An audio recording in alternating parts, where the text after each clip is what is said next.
It's Saturday, January 29th, and I'm going to go downstairs to my garage. I have two studios down there, and I'm going to be working with a projector in a little bit to lay out some drawings. But what I wanted to talk about before I began was, first of all, one of the processes that I do a lot is I sketch. And when I sketch, I always sketch on Reeves BFK paper. Not always, sometimes I use sketchbook paper. But these are just graphite, pencil on paper. The reason why I bring this up is I draw a lot, and the drawings that I do help warm me up to make paintings. So, for example, this painting here was done with just drawing with the brush and sketching it in without any grids or guides. But one of the other things that I do, because sometimes I want to speed up the process, is I use other processes to do it. This was also because it's such an easy, figure and drawing. I did this just by hand and by eye. And the way that I did it, I used what's called a lumber crayon. And the lumber crayons are just basically what construction workers use to mark up lumber, and also they're good for graffiti apparently. But for the last 10 or 15 of these paintings, I actually used a process called grid and transfer because most of those paintings were based on smaller paintings that I had done successfully, either using a grid or drawing freehand. But I found that it was a little hard for me to do, to get the drawing accurate sometimes on something so large. So one of the things that I use is a T-square that's actually used for drywall. It's you get it from a hardware store, and this is almost like a standard sheet of drywall. It's 48 inches long is the length of the ruler on it, and I have some pictures that I'll flash in and show you. But basically, I used them to lay out the drawing initially, and I used either a lumber crayon or I sketched with a brush, and then just started painting alla prima on top of that. But I really want to speed up my process for making paintings, so I have a whole bunch of 24 by 36 inch canvases downstairs in my garage. I've got about 10 of them. And what I wanted to do or talk about a little bit was how I lay these things out in Photoshop and then use a projector downstairs to get these drawings transferred. And I'll probably do like 5 to 10 drawings today, trying to get them all onto canvas, stretched canvas, and then use them later. So it's just, today is going to be a work day for getting things mapped out, and it's just a way of speeding up the process. One of my neighbors is allowing me to use their garage because it's almost empty to do this work. And so I wanted to show you what the arrangement was. So these are the boxes of canvases, and I get those from Blick. And I actually save the plastic from them to wrap my canvas, to put on top of my palette. And here is a projection so far of what's going on. I've already put the canvas on the easel, and then you can see here's the projector and the computer and the painting that I'm basing this next painting off of. Now, the reason why it's on the floor is it actually works better than to put it on a stand, because for some reason these projectors are built to sort of project up into space. So you might want to think about doing that, and so I just put it on a milk crate.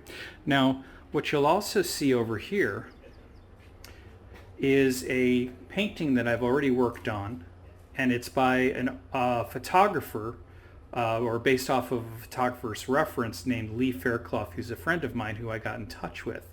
And you can see on my screen that this is the photo that originally it was based off of, and that in the painted version, it is cropped and sort of moved a little bit and edited quite a bit, and even color is added. So if we look at the how I do this in Photoshop, one of the things that I do is I often lay things out using a grid. So I'm using a pre-made grid that I have from other paintings that I've done. And so let me just show you in my folder. You can see that I have all of these pre-made sizes that correspond to proportions and sizes that frames and canvas panels and stretch canvases come in, and I often use those to lay out the painting before I even sit down to begin. And I also do quite a lot of editing on Photoshop to be able to see some things that I want to. Now if we look at layers, you can see I've got more than 15 paintings laid out in Photoshop on this proportion, which is 24 by 36. And the other thing is, if you look at the layers that I have, a lot of these larger 24 by 36s I've made in smaller sizes already. So I literally just transferred some of the images to this proportioned grid, and I'm going to use them to make the paintings from now on in. So this next part is actually the most difficult part. It's basically getting the image arranged on the canvas using Photoshop and interfacing it with Projector. So I'm going to show you what's going on the screen and also show you what's going on the canvas. So basically, when I have this set up, I have it set up so that the Photoshop screen is right in the center. But in Photoshop, one of the things that you can do is you can pull the painting or the photograph off of the guidelines or the rule that it's on, and you can move it around so that it's not tied to one spot, and that will allow me to move it around literally on the screen or on the canvas that's in front of me there. The other thing that I want you to notice is I almost never am able to get this completely squared off and straight. And so when you're making the drawing, you're going to have to sort of think about that a little bit. So when you move it around, you can use the scrubby zoom to get it, to approximately where it needs to be. And that often works pretty well to get it aligned or in the right spot on the canvas that you're working on. But the other thing that I often do is in the lower left-hand corner of the image itself, you can change the percentage and go up a couple of percentages to see if you can get it to lock up against the spot where you want to. So I've just changed it 4%. Okay. Now what I'm going to do is I'm going to go over there and draw on it. And so I suppose I should move the camera at least a little bit so that you can see what's going on with the drawing process.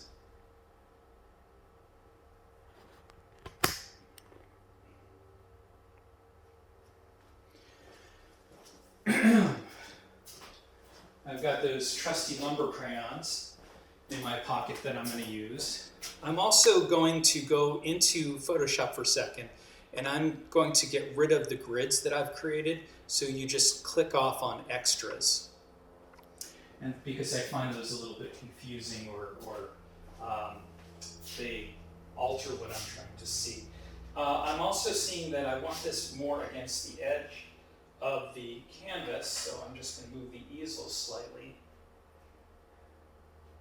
And one of the things that I kind of like to have happen with this image is I want it to kiss the edges just a little bit more on the top edge here. So I'm going to move the canvas down slightly.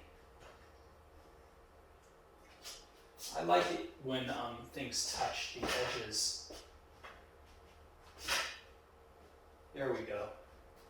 It's one of those photo rules. And you're going to see that also I'm going to alter some things when I draw this. I'm going to make this arm bigger. I'm going to exaggerate some of the muscles. So when people, use projectors, a lot of times they don't really think about changing stuff in the image as much. I also, with those lumber crayons, I peeled off the paper on them so that I can use the flat edge to do some other things. So here we go. a little nervous doing this on camera, and you have to stand off to the side so that you're not interfering with the projector.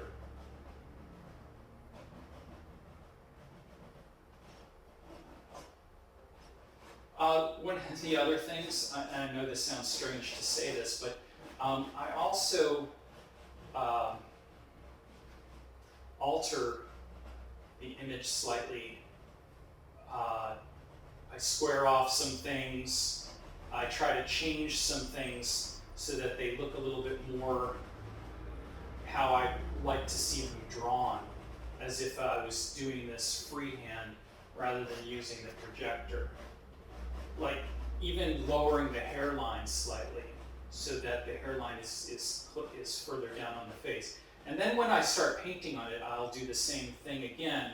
I'll distort my drawing a little bit more doing that as well. So the whole purpose or function for me of using the projector is basically to get it roughed in big proportions, not necessarily to make a complete drawing that is usable just by itself.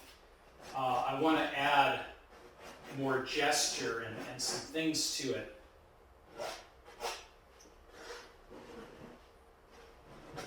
So I guess what I'm saying is I'm using it just more or less to give myself some guidelines to work from, rather than thinking about it as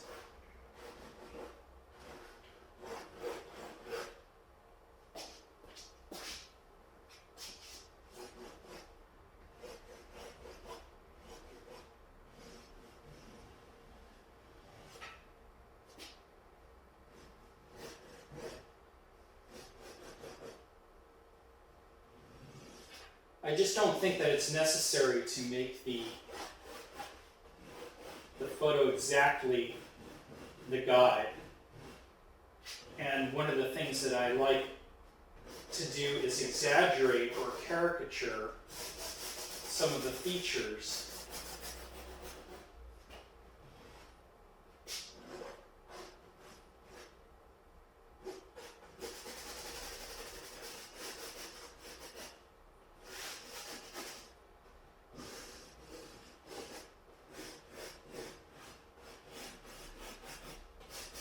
That I also know that I'm going to mess around with when I'm painting it, so that this is not the ultimate underdrawing. I'm going to do some things on top of this drawing and change it and shift things around a bit.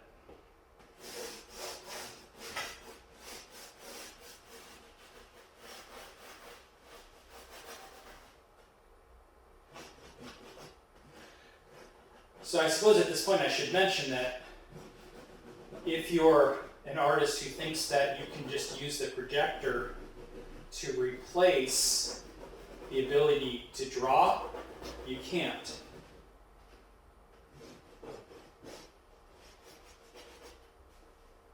Alright, so now if I move away and block it, let me move that camera in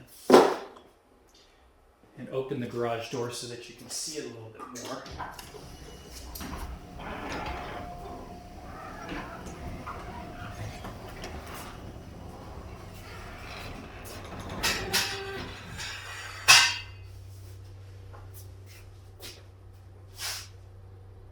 You can see that the drawing is a little different than what the photo looked like, but it's also just a suggestion of what things should look like and how they go.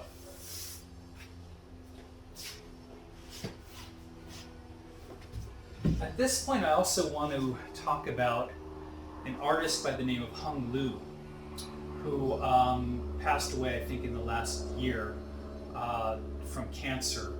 And Hung Lu is a female artist who immigrated to the United States from Asia and started making paintings about her experiences. So they were sort of self-portraits. The first one she did is called Fortune Cookie, and that was her sort of nickname for herself. But one of the things that I wanted to talk about in terms of her was, I saw some videos of her working, and she actually would project onto the screen and use the projection and paint directly on top of the projection and let drips happen after that. So if you look at her work, it has a sort of photo-based or photorealistic quality to it that's a little different than making a sketch and using it for layout. So I wanted to suggest the idea that there's also another artist named Alpay Efe who is very popular on YouTube. His work really looks more like fan art to me. It's not really fine art, but he's making a really good living selling his art. He's someone to look at, and he uses a projector regularly. And a lot of artists use projectors. So if you feel guilty about it, as I do actually, maybe you want to think about rethinking that paradigm, because even Vermeer and Jan van Eyck probably used some sort of camera obscura or camera lucida. We also know that the painter Eng also used one as well.